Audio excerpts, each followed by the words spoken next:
ल है त गाइज बिहानीको मेरमेरे घाम समय भरत बाहिर म चाहिँ पर्वतको लुङखु हुँदै पोखरातिर लाग्यौँ है त।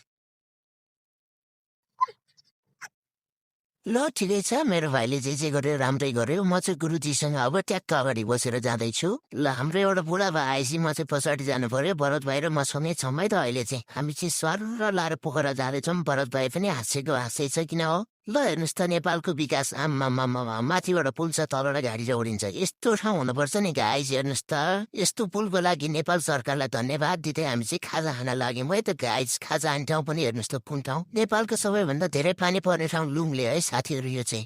हेर्नुहोस् त कति सुन्दर छ, कति सफा छ। हरियाली वातावरणसँगै हेर्नुहोस् त हिमालको काखमा रहेको पोखरा पुगिसक्यौँ है त अब हामी। अनि एउटा कुरा चाहिँ के बुझ्नुहोस् भने तपाईँहरूले, कोही व्यक्ति पोखरा पुगेर आए भन्छ भने माछा पुछ्रेको भिडियो देखाए मात्रै पत्याउँछु भन्नुहोस् है त। फेरि पोखरा आएर माछा पुछ्रे नदेख्नु र इन्डिया गएर इन्डिया गेट नदेख्नु एउटै कुरो हो नि फेरि। बात त सही है।